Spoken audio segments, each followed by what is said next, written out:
자, 안녕하십니까. 평생 무료 주식 투자에서 전해드리는 다음 주 급등 업종 테마 관련돼서 예고를 해드리는 시간을 한번 가져보도록 하겠습니다.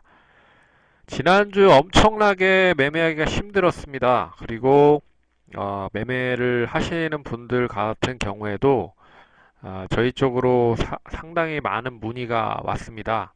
어떻게 매매를 해야 되느냐, 지금 매수해야 될 타이밍이 아니냐, 뭐 이런 얘기들이 상당히 많이 나왔습니다.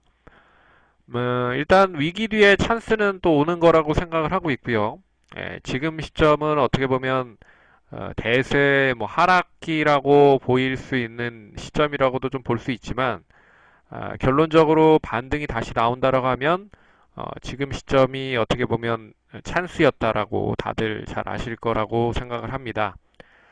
그렇기 때문에 지금 어떻게 매매를 해야 되는지를 오늘 본격적으로 한번 다음 주를 이야기를 하는 시간을 가져보도록 하겠습니다. 그러면 힘들 내시고 다음 주도 이번 보고서를 통해서 많이 좀 도움이 되셨으면 좋겠습니다.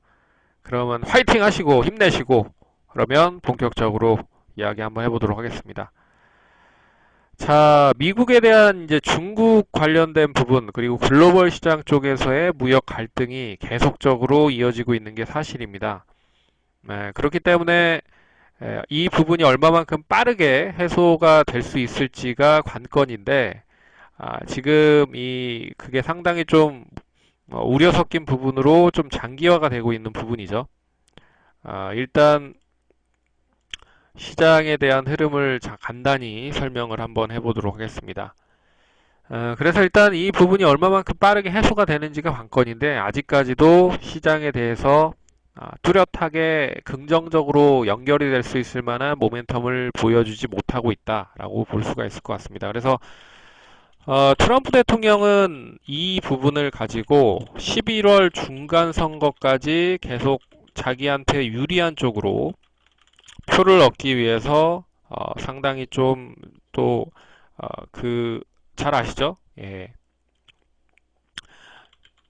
전략을 사용을 하고 있는데 이 거의 이제 트럼프에 대한 전략의 일단 거의 상대를 거의 절벽 끝까지 좀 몰고 가는 습성이 있기 때문에 이번에도 이 11월 중간 선거까지 이 무역 관련된 관세 부분을 계속적으로 미국 쪽에 유리하게 좀 만들어 가면서 결론적으로 10월이나 뭐 9월 뭐 이런 거의 이제 마무리가 되는 시점에서 좀 타협을 하지 않을까라는 부분이 나타나고 있습니다.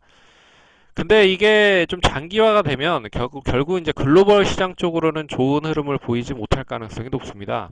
뭐 그 이유는 지난번에도 한번 이야기를 해드린 것 같은데 미국과 중국 같은 경우에는 내수 시장에 대한 안정적인 매출처가 있다라고 보셔야 되는 게 맞을 것 같아요.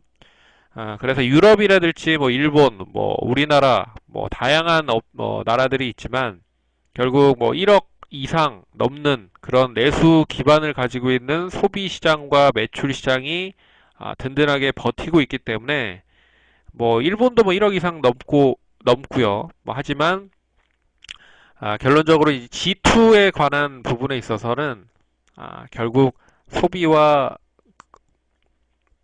매출을 불러일으킬 수 있을 만한 내수 시장을 보유하고 있다. 그렇기 때문에 이거를 계속 뭐 서로 계속 양보를 하지 않고 있죠. 예.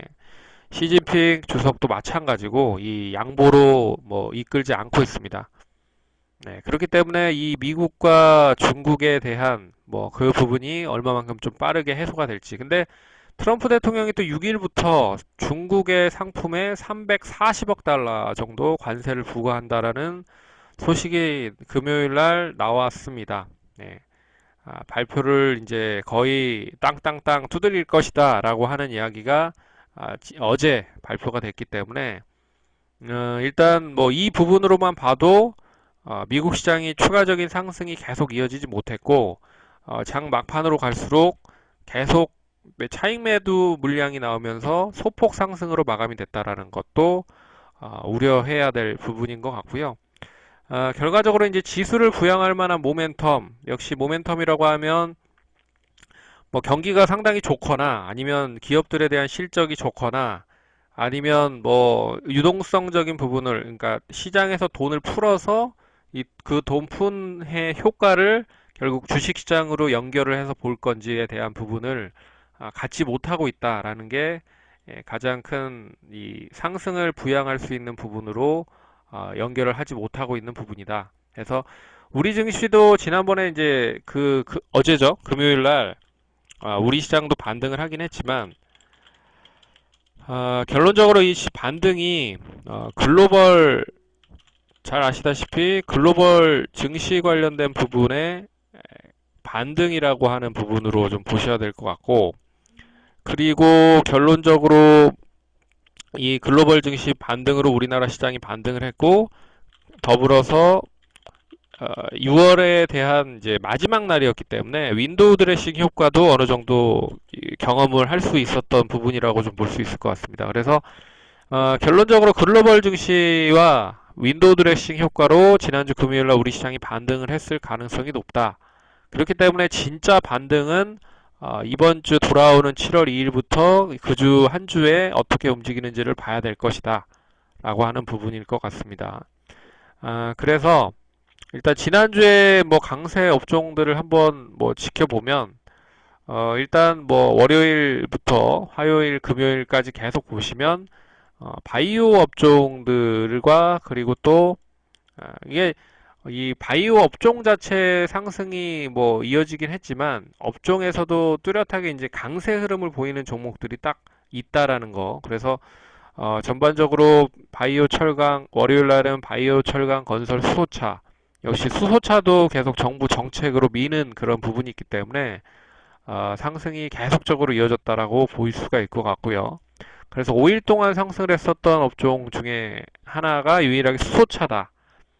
예, 반면에 이제 계속적으로 약세 흐름을 보였었던 게 역시나 가스관 비료, 가스관 철도, 그리고 남북 경협. 뭐 남북 경협이 어떻게 보면 가스관 철도까지 다 비료까지 포함이 되기 때문에 결국 지난주 4일 동안 내내 남북 경협주들이 하락을 했고, 그 부분을 수소차나 엔터, 화장품 쪽이 좀 채워주는 흐름들을 보였다라고 보셔야 될 것 같습니다. 그리고 금요일 날은 전반적인 지수가 상승을 하면서 전반적으로 상승을 했다라고 좀 보고 있고요. 그래서 이제 지난주 상승률 상위는 역시나 수소차 쪽이 더 큽니다. 2차 전지보다는 수소차. 그리고 엔터, 그리고 바이오, 화장품, 의류 쪽이 움직였다고 보고 있고요. 그러면 이번 주 기대할 수 있는 업종이 뭐가 있을지를 뭐 살펴보면, 역시나 이제 지난주에는 좀 강세 흐름이 그렇게 강하진 않았지만 역시 화장품이 될 가능성이 높지 않을까 그렇게 보고 있습니다.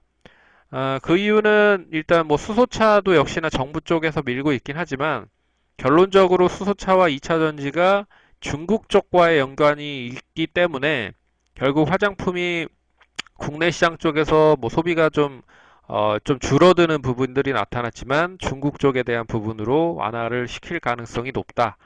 뭐 엔터도 좀 그런 흐름으로 보셔야 될 것 같고, 바이오는 남북 경협주들이 다시 반등이 실패한다라고 하면 상승으로 좀 연결이 될 수 있지 않을까 그렇게 보고 있고, 뭐 IT 관련주들도 뭐 그런 의미로 좀 보셔야 되지 않을까 그렇게 보고 있습니다. 그래서 그나마 실적이 좀 되고 결론적으로 시장에 대해서 상관없이 그 안정적인 매출이나 뭐 실적에 대한 부분을 가지고 있는 업종으로 살펴봐야 되는 것이 아니냐.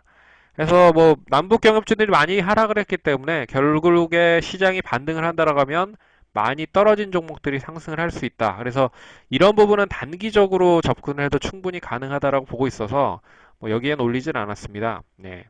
그래서 시장이 뭐 긍정적이다라고 하면 굳이 뭐 남북 경협주를 안 할 이유는 없을 것 같고요. 어떻게 보면 현금이 많으신 분들은 단기적으로 접근을 하셔도 무방하다라고 말씀을 드려야 될 것 같습니다. 근데 완전하게 바닥에서 V자 반등으로 꺾어서 상승을 하기에는 좀 부담이 되는 부분이 없지 않아 있다. 그렇기 때문에 실적이나 기본적에 충실한 그런 업종들을 보셔야 되는 게 아닐까 그렇게 말씀을 드려보도록 하겠습니다. 그래서 화장품 관련주들이 지금 최근에 지난주부터 상당히 좋은 흐름을 보였고요. 한국콜마가 15% 상승, 그리고 뭐 토니모리, S&P 월드, 코스맥스, 한국화장품제조, 제이준 코스메틱, ACT, LG생활건강 등등 약세 흐름을 보이는 종목도 있지만 강세 흐름을 보였었던 종목이 더 많다. 그리고 이제 수소차는 정부의 이제 그 부양할 수 있는 정책 관련된 부분이죠. 한 2조 5천억 정도를 투자를 할 것이다 라는 이야기가 나왔고, 2차전지 중국 보조금 관련된 부분도 있었다. 그래서 평화산업이 49% 상승을 했고요. 대우부품도 한 14%. 역시나 2차전지 쪽에 대한 그런 부분보다는 수소차 관련된 쪽에 대한 뭐 포지션이 더 강했다라는 부분을 보셔야 될 것 같습니다. 그리고 이제 연예음악 영화인데, 연예음악 영화 역시 그 컨텐츠를 바탕으로 해서 안정적인 성장을 가지고 있는 이제 스튜디오 드래곤, 그리고 이제 트와이스나 최근에 이제 트와이스나 그 YG 엔터테인먼트의 블랙핑크가 다시 이제 시장에 진출이 되면서 관련된 종목들이 다시 상승을 하고 있는 흐름들을 보이고 있고요. 여기에 뭐 신작 게임이라든지 신작 영화에 대한 특수성까지 이어질 수 있는 업종들도 뭐 덱스터라든지, 덱스터는 신과 함께가 8월 1일 날 이제 2가 이 개봉 관련돼서 이 개봉을 한다라고 이제 아예 못을 박았죠. 그래서 개봉 관련된 이슈도 좀 이어질 수 있을 것 같고, 그래서 이런 부분으로 좀 보시면 좋을 것 같고, 역시나 여름방학이라는 부분들이 있기 때문에 결국 이제 중고등학생들의 열렬한 지원을 받을 가능성이 높다. 그리고 이제 바이오제약은 이뭐 남북 경협주들이 다시 급반등을 하는 것보다는 역시 시장을 부양하기 위해서는 바이오제약과 IT 쪽으로 좀 상승을 해야 된다라고 보고 있어서 셀트리온 그룹주들이 좀 더 강한 흐름을 보이고 있고요. 그리고 이 IT 관련주 쪽에서는 이제 삼성전자나 SK하이닉스가 과연 얼마만큼 반등을 할 수 있을 것이냐. 거기에 뭐 네페스라든지, 그리고 지난번에 계속 얘기를 해드렸는데 이제 AI 반도체 관련된 부분들도 좀 눈여겨 보셔야 될 필요가 있다라고 해서 이제 네페스나 뭐 여러 관련된 회사들을 말씀을 해드렸었죠. 예, 그래서 그런 부분으로 보셔야 되지 않을까 그렇게 좀 말씀드리도록 하겠습니다. 그래서 시장이 좀 힘들지만 결국엔 기본에 좀 충실해보자라고 하는 부분으로 말씀드리는 어, 부분이었습니다. 그래서 다음 주도 힘내시고 화이팅 하시고 도움 많이 되셨으면 좋겠습니다. 감사합니다.